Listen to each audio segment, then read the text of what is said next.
Why choose? Why make hard choices? You know, life is full of enough of those, okay? What's up, beautiful soul? Welcome back to my channel. It's your girl, Bree, and we are about to get into some books. But first, I hope you are having a wonderful, magical, special day, week, month, year, because, of course, you deserve it. Yes. All right. We have got 5 books to talk about today in my April reading wrap up. Not as many as I was hoping to get to, but we did have a busy month on my life side of things. We had some traveling. I really focused heavily on getting my book closer to being finished, so I didn't really get as much time to dive into other books. However, 5 books is still a win to me. Y'all know that we are in no competition here but with ourselves when it comes to our reading goals. So if you didn't read that many books, that's okay. If you read more than that, that's also okay, as long as you're reading, right? And even if it's just the back of the cereal box, get it, girl. All right, do it. So for April, we had a road trip and we went to New York. I live in the Midwest. I'm in Illinois. So for us, it was about like a 16-hour drive there and back. The reason we do road trips is because we have 2 little wiener dogs that we bring everywhere with us. Those are our children. Shut your mouths. Yes, dogs are like children. At least mine are. So they came with us. We had a good time. We actually went out there for one of Brandon's old friends. Not old, like they've known each other a long time type of vibe. You get me? You get what I'm throwing, right? And it was fantastic. Brandon actually grew up in New York on the summers. Every summer he would go there, and I think for like Christmas and then other holidays, because that's where his dad's grandparents are. And so we visit New York as frequently as we can. And this time we were invited to one of his friends' weddings, and let me tell y'all, it was so good being back on specifically Long Island. So it wasn't like New York City. We weren't in the Bronx. We weren't in Brooklyn.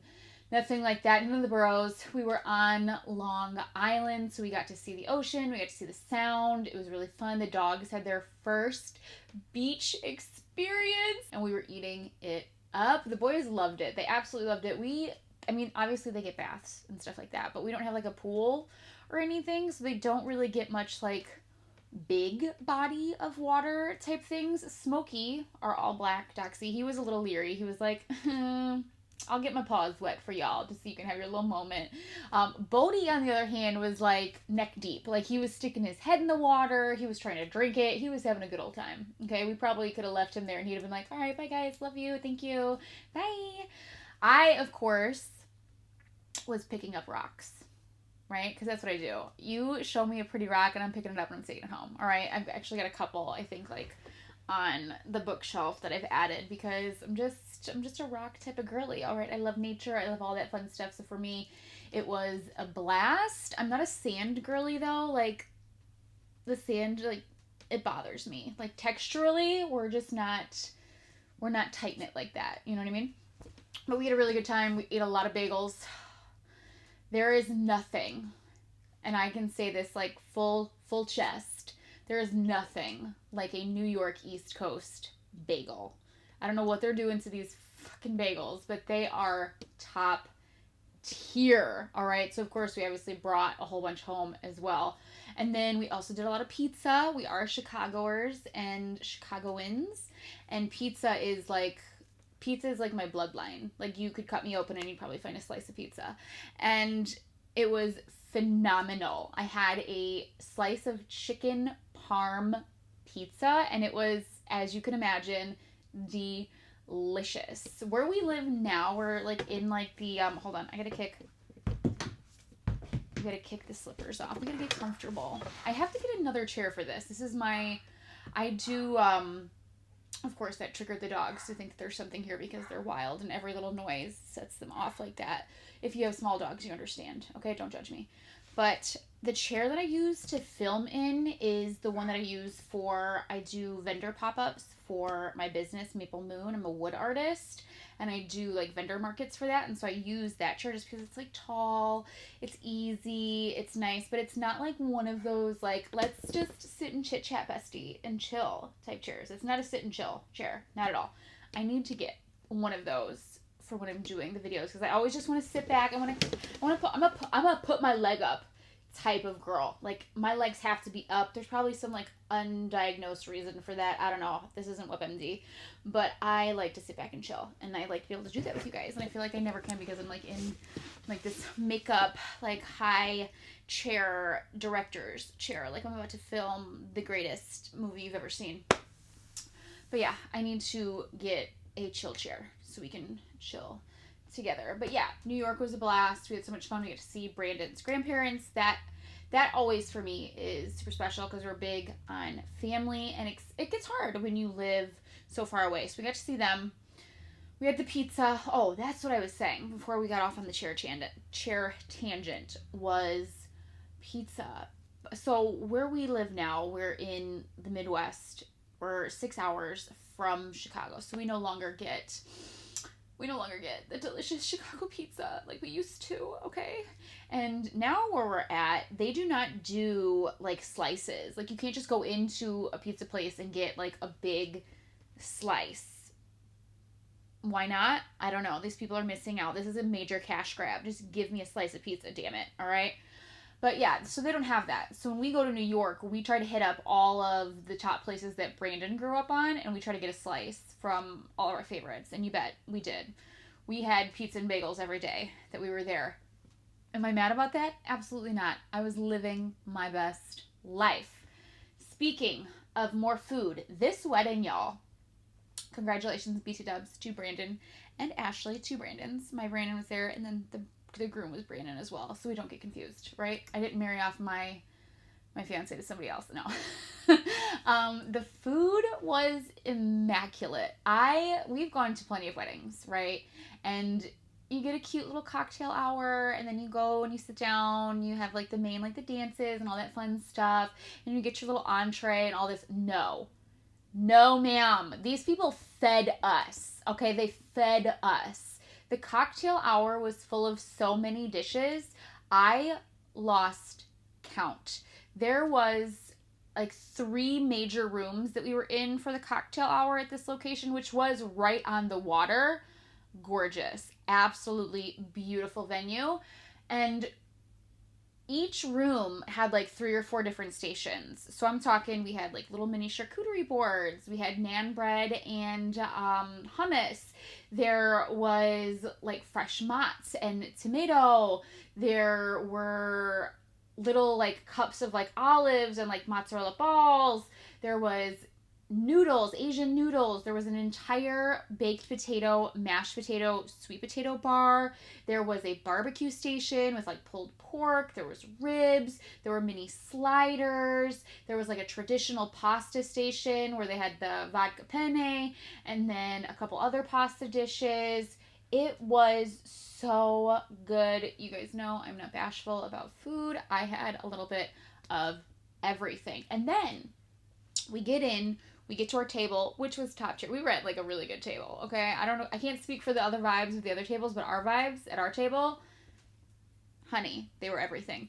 And then we look at the menu, and they've got a full spread for the dinner. And so we ended up getting, him and I both did the filet mignon, and like the medallions were huge. They were a really nice size portion, okay? So they did that. They did that for us, and I am forever grateful for being invited to this wedding because it was delicious. Absolutely amazing. And then to top the night off, of course, they had their wedding cake, but they had a Belgian waffle ice cream bar. Like, okay, you guys win. You did it. I loved it. Every second of it. I love going to weddings just because we are still in the process of like narrowing down like the things that we want at ours. It's been a long time coming, so we have a lot of ideas, but going to other people's weddings, I really love seeing what they did because then it gives me ideas for what we want to do. And one thing, like they had mini grilled cheeses, you guys, with a little cup of tomato soup, and I thought to myself, this is everything I could dream of right? Like, who would have thought a little grilled cheese and a cup of tomato soup was going to bring me to my knees, but it did. And I will never forget, one, obviously how beautiful she looked in her dress, and two, how delicious that food was. It was great. Absolutely 5 stars.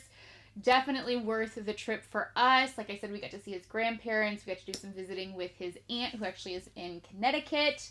And we are just so excited to be able to spend some time with family. And of course, we're going to make another trip back, which I'm looking forward to because I was a passenger princess the entire trip.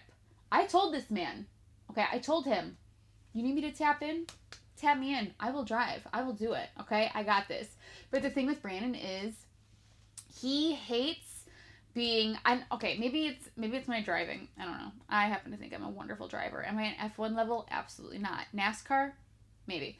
I think I'm a good driver. However, Brandon hates being in the passenger seat no matter where we're going. He just likes to be in the driver's seat. He likes to have control over everything, and I give him that because he's the better driver out of the two of us. So I was perfectly fine with being in the passenger seat with my snacks and my books. I was able to finish, I think, 2 books between the trip there and the trip back, and that's all I could ask for. That's all I could ask for. All right, so before we get into those, like I said, we have 5 books for the month. 4 of those were ebooks. One of them was actually an arc that comes out this month, and then one of them was a physical book. It was actually my book of the month pick for April. I think it was April. It may have been one of March's picks, and then I added it to my April box. Either way, if you are not familiar with Book of the Month, I highly recommend you get it. They are always on point with their books. It's usually like 5 to 7 books that are released, new releases for the month that are being published. So obviously for May, they were books that are going to be new in May, and each month a new set of books comes out, and then there's add-on books. It's basically a subscription box that you can get sent to your house. There will be a link down below because we do not gatekeep any of the good stuff here. So if you want to get in on that, I think you can get your first book for like $5, which is awesome because this is one of them, they are always hardcover books. So if y'all know, hardcovers are like $35 sometimes here in the US. I'm sure they're even more like in Canada and stuff like that. So $5 for a book, sold. All right. Before we get into it, you guys know we're cracking a coldie. That sound, it centers me. I feel aligned. I feel like the energy, it's good now.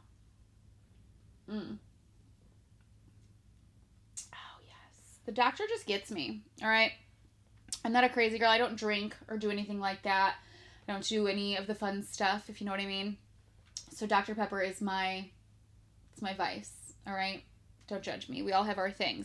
All right, so first book of the month was a thriller, and it is The Drowning Woman by Robyn Harding. I have had this book. I'm pretty sure it's still available on Kindle Unlimited, but it was on my Kindle Unlimited shelf for at least a year. At least a year. I remember seeing it in one of the Facebook groups, and somebody was just raving about it. The comments, absolutely loved it. Everybody was eating it up, and I was like, oh, this is great. Let me go ahead and add it to my TBR. Of course, 12 months later, I finally got to it, and I wish I would have read it sooner because it is that good. I gave it 4 stars. It follows a female main character who seamlessly has it all at one point, and then she gets involved with some bad people. COVID hits in the book, and she loses everything to the point where she has to flee her hometown where she had her restaurant that ended up going under, and she moves pretty much, I think, across the country, and she is unfortunately now homeless, really trying to figure life out. Like, let me know when you do, girly, because I would like to know as well. And she's hit rock bottom, right? And she ends up saving a woman's life. She's sleeping in her car one night. She hears these strange noises. She ends up saving this woman who is drowning. They end up forming this unlikely friendship because this other woman leads a completely different life than the one that she has. She is wealthy, she's married, she, for all intents and purposes, has a beautiful, perfect life. She has the life that our female main character wishes she had. So they form this unlikely bond, and things just unravel from there. If you are a fan of the what is it, A Simple Favor, I think it is. I just watched the second one, but it's got Anna Kendrick and Blake Lively in it, and it kind of gives you that sort of feel where you get these two different women who have this friendship and they kind of leverage it to get some things done. I thought the writing was really good. I think Robyn Harding did a really good job writing it. It kept me on the edge of my seat. I was trying to figure out what the hell is going on pretty much the entire book. The characters were pretty well rounded. I will say the two main female characters pretty well rounded. The one, because of all of the trauma that she has gone through, leans more towards the desperate side. I think the book does a really good job of exploring just how far someone will go when they are desperate. There was a quote in the book, it was desperate people will do desperate acts. And I absolutely agree. When your back is against the wall, you will almost do anything to try to get yourself out of that rock and the hard place. And she definitely does as much as she can, including some pretty stupid things that get her into some really bad situations. But I will say that a lot of, I think, her actions are based on just the previous trauma from what she has gone through in her life. And the same applies to Hazel, who is the woman that she ends up saving from drowning. She has her own hardships that she is kind of facing, and those dictate the choices that she makes as well. The plot, really cool, really interesting. It didn't feel like it was repetitive, in the sense that sometimes when you read so many thrillers, it just starts to feel like the same story over and over again. I think it was really well done. Like I said, I gave it 4 stars. It would take a lot for me. It takes a lot for me to give a thriller 5 stars. But I think if you really like mystery, scandal, betrayal type vibes, I think you'll love The Drowning Woman. I did. Again, plot was really good. Writing was really good. Characters, could they have been a little bit more developed? Yeah, I think they could have, but for the size of the book and for the information that was given, I thought they were great. I think you could easily sympathize with either of the characters based on what was given. I would highly recommend, if you do like thrillers, to definitely give The Drowning Woman a chance. I liked it. Alright, next on our list was The Lives of Mortals. I was lucky enough to receive an e-arc from Miss Malarie Weber, the author of the book. This one actually doesn't come out until May 20th. So you've got a couple weeks, but I think you can pre-order it on Barnes & Noble, or you can go to her Instagram page. I will link it up here for you so you can check this one out. This is a fantasy romantasy. For me, when it comes to reading, fantasy and thrillers are my top genres, and then dystopian, however it fits in between those two. Absolutely obsessed with it.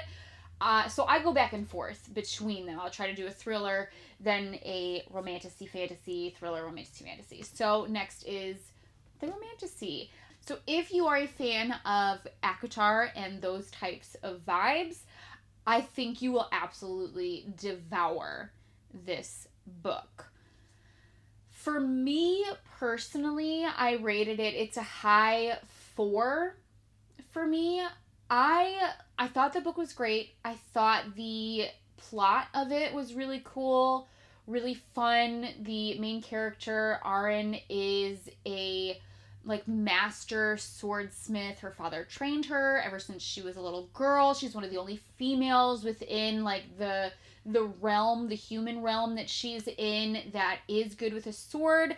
And because of those abilities, she is able to compete to be on the King's Guard. So from that standpoint, I thought, wow, this story is really interesting. That's really fun. Like, she can obviously hold her own. I love a strong female character, especially when it comes to the fantasy romantasy genre. I feel like a lot of times we sometimes get this helpless damsel in distress, I need to be saved type vibes. So it was really cool that she could do all those things, and that's kind of where the parallels between that and ACOTAR really started. So for me, it just got to a point where the book it's over 800 pages. It's a debut novel. It's the first in the series. So you're getting a ton of information. And some of it just felt like we were being spoon-fed like facts about the world building, and some people love that. I don't mind it usually, but in this instance it got to be so heavy. It got to be a lot, and it just felt like it was dragging the actual plot line down. For me, there were so many similarities to ACOTAR that it just start to feel like, I won't say like a retelling, but it just started to feel like there was too much being pulled from that series. And yeah, don't get me wrong, ACOTAR was great. I liked it. It was fun, of course.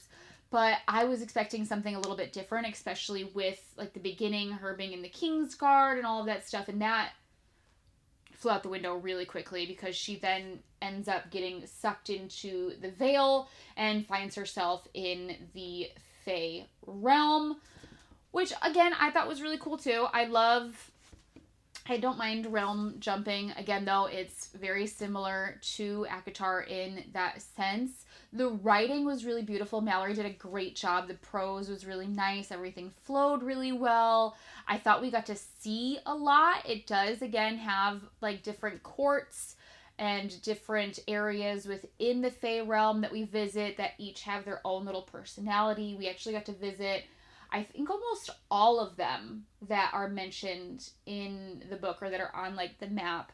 And those are really cool. She did a really good job differentiating all of the different places.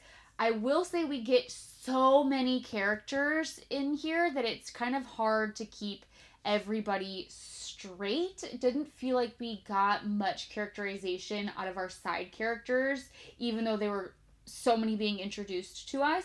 And I'm hoping that she'll be able to build off of that into the second book.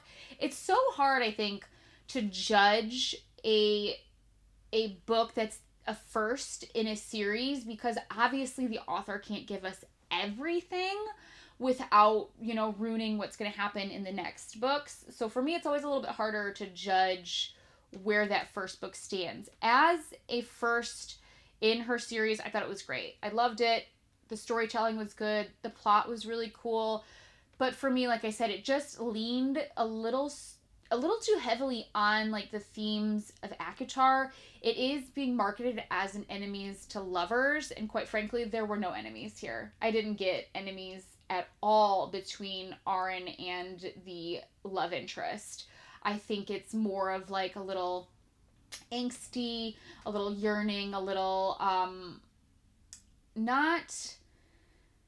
it's just that they're unknown, to each other at first, right? But it wasn't enemies at all. I didn't get that. So I wouldn't call this an enemies to lovers. However, I will say the yearning was really good. This does have spice. It is open door spice. So if you're not into that, you may want to skip it. However, it wasn't too vulgar. It wasn't, clumsy. It felt really naturally done. I think she did a good job with that. One of my biggest gripes with the story is that she is this supposedly badass, sword swinging woman, but yet like the first 15 to 20 chapters, she literally ate just fucking bread. I'm like, and there was food offered, okay? There was food.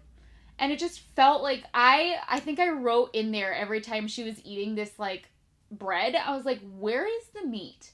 Where is the protein? How is this girl supposed to lift a damn sword if she's just out here carb loading? Like, come on. It felt a little unrealistic. So finally, when she had that first, like, big meal and she was eating other stuff, I was like, thank you.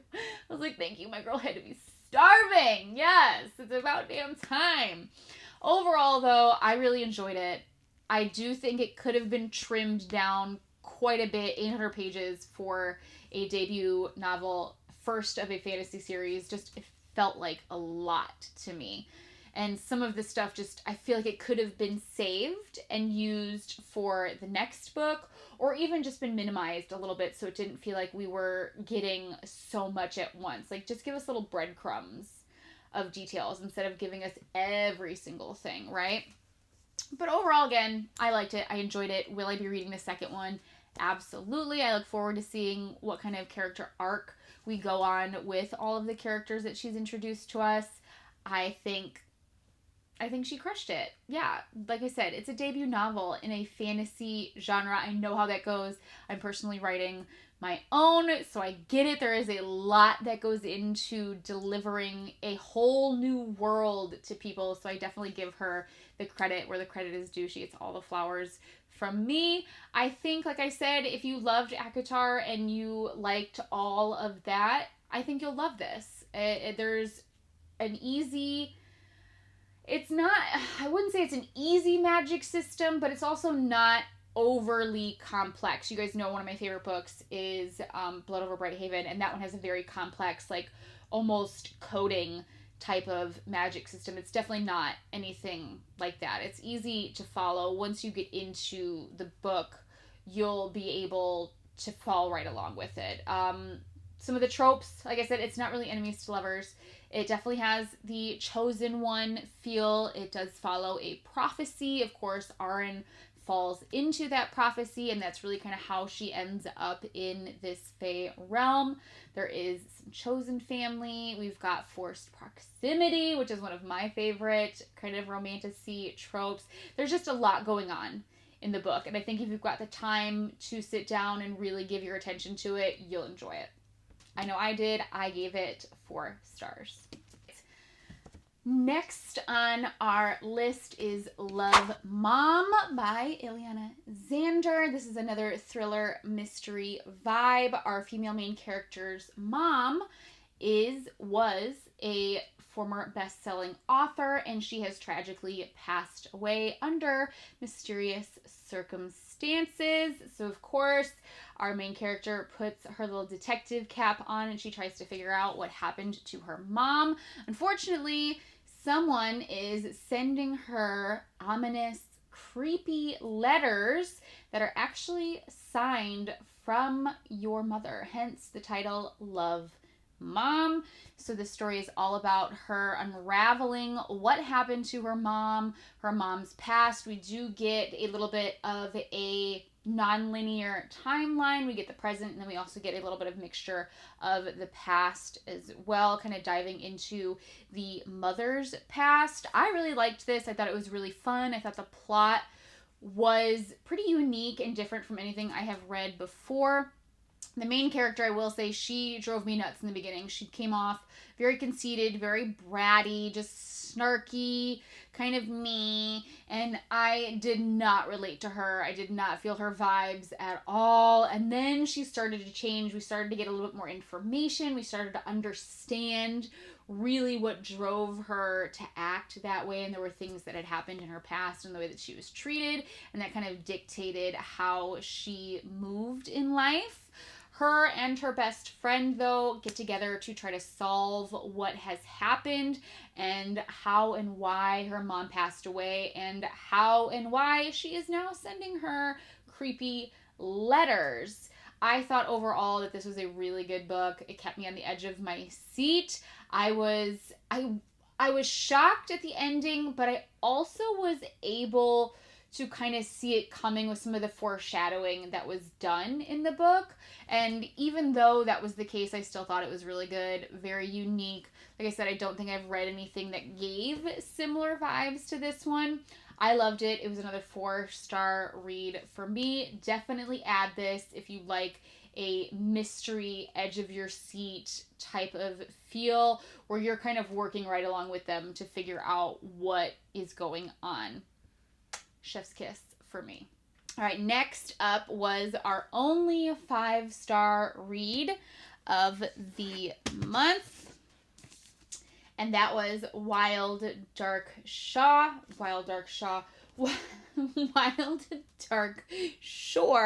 by Charlotte McCanaghy? No, it's not Matthew McConaughey.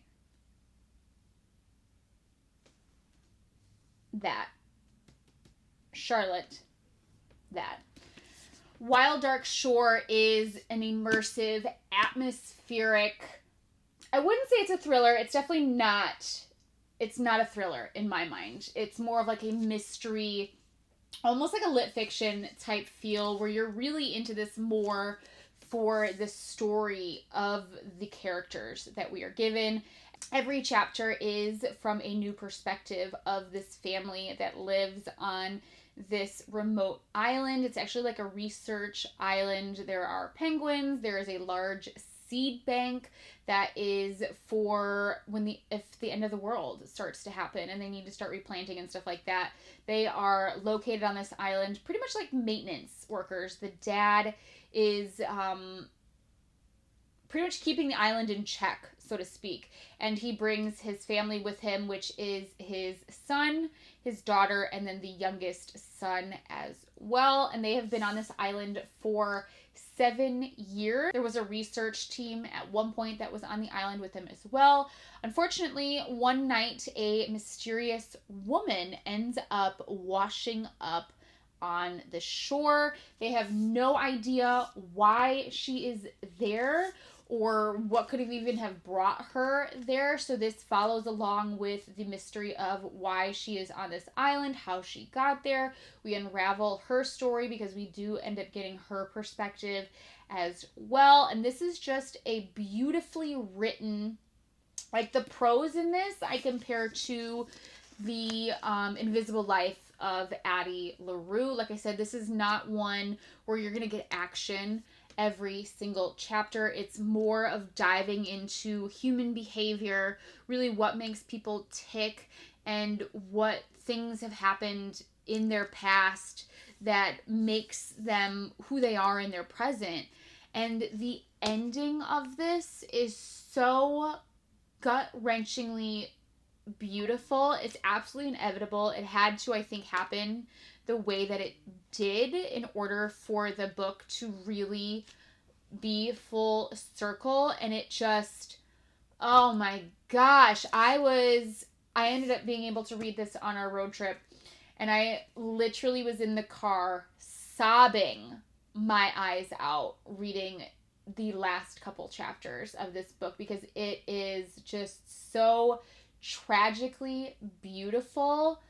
Oh my God, Charlotte literally took my soul. She took my soul with the ending of this book, and it just made everything so worth it. We really learn so much about these 5 people, and it's just an exploration, like I said, on human behavior and what it's really like to be isolated and away from humanity for so long. Because, like I said, these people have been on this island, this family, for 7 years. I can't imagine being anywhere without other people, even if you are with your family for that long. And it really shows you what happens to a person. We dive into like the mental state of people who have been on the island and things of that nature. It's just a really good book. Really, really good. Like I said, it wouldn't necessarily be a thriller in my eyes. It's more of a mystery lit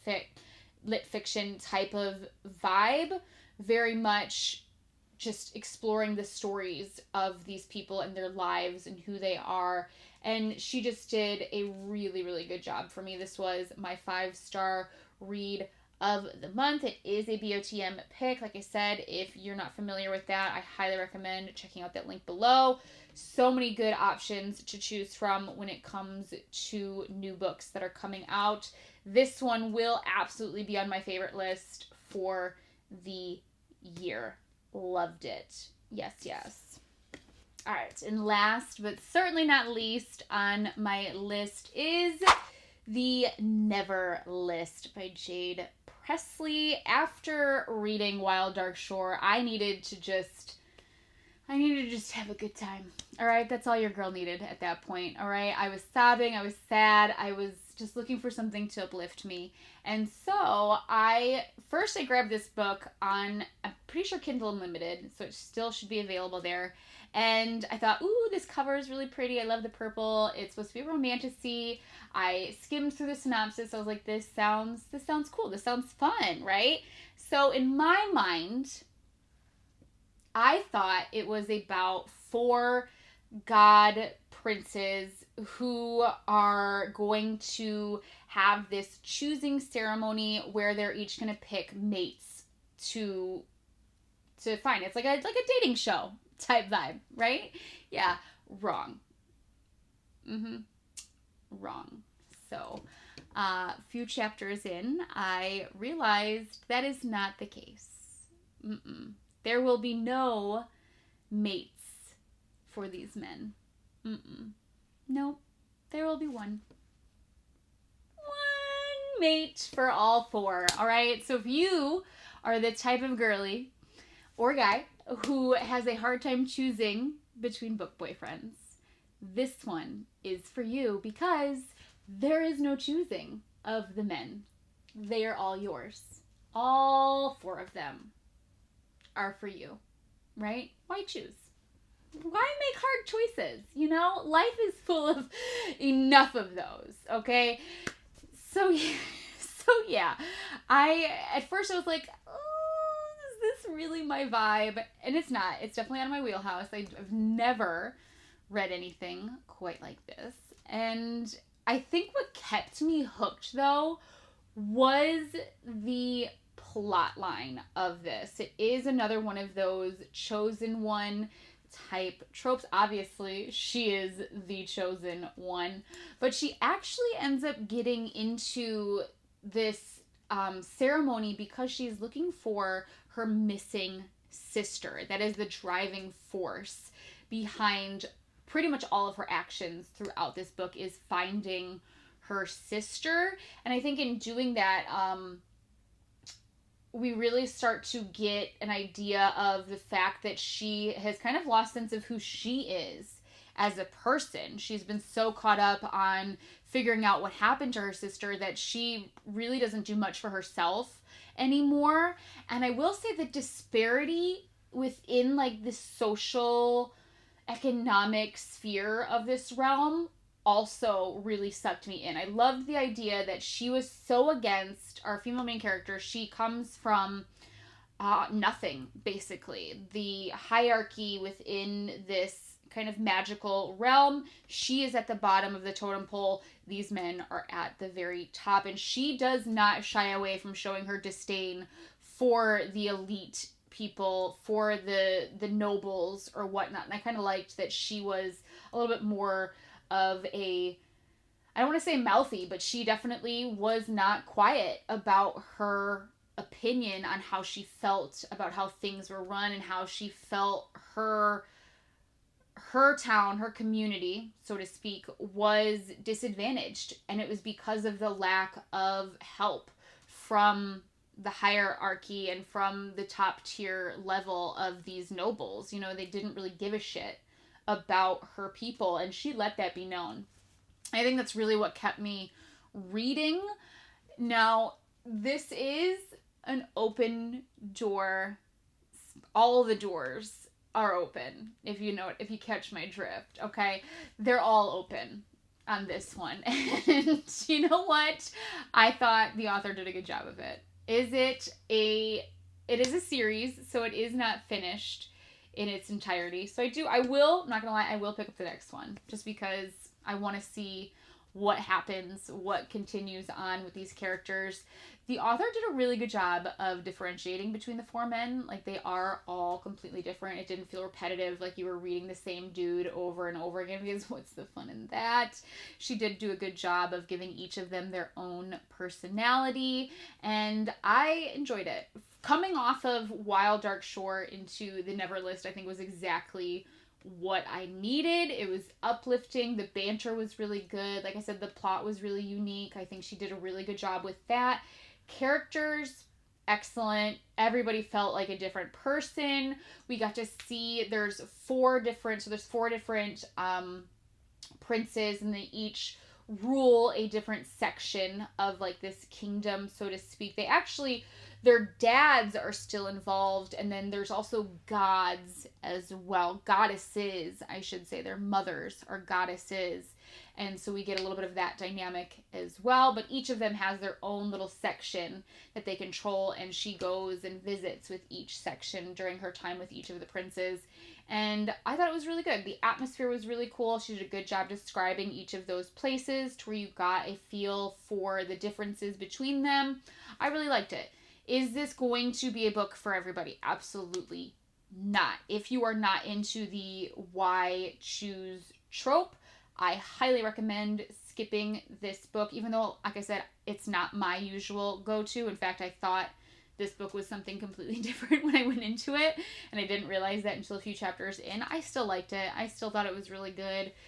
Could you probably skip over some of the scenes if they make you uncomfortable? Yeah, you probably could and still get the gist of it. I will be picking up the second book. Like I said, I thought it was good. I'm not disappointed. I definitely didn't DNF it because of any of that stuff. The magic system was cool, easy to follow, characters were good, plot was good. I enjoyed myself. And at the end of the day, sometimes that's all you can ask for when it comes to a book. So yes, I gave this one 4 stars as well. And yeah, I hope if that sounds like something you would like, that you pick it up and you enjoy it yourself as well. All right, y'all, that is it for the books for May. Oh, no, April. These were April's books. Yes, we are just getting into May. Now we're actually a couple days in on May, and I'm hoping to get some really good books in this month. I have so many good, highly recommended ones on my TBR list. You already know. Once this month is over, I will be sharing those with you as well. Do not forget to give some love to our video. If you have read any of these books, let me know how you felt down below. Of course, keep it spoiler free so we don't ruin the experience for anybody else. Don't forget to subscribe to my channel. I will be doing, I have said it before, I want to do a Legendborn cycle read through, reading vlog, first reaction type situation, because I have just heard so many good things about Tracy's book, and I really cannot wait to dive into it. It's one of those series where I'm like, I want to start it, and then it's like, I don't want to start it because I don't want it to end, because I know that there's a 4th book that will be coming. But it's one of those commitments where I'm like, you gotta go all in, girl. You just gotta do it. So I'm going to do a reading vlog for that one. Of course, I still have to finish the last 2 in the Hunger Games series, and I think I'm actually just gonna reread the whole thing before we get into that. So that's another video to look forward to. But yeah, that's going to be it from me for today. And I hope you have the best month ever. And I will see you in the next one. Happy reading.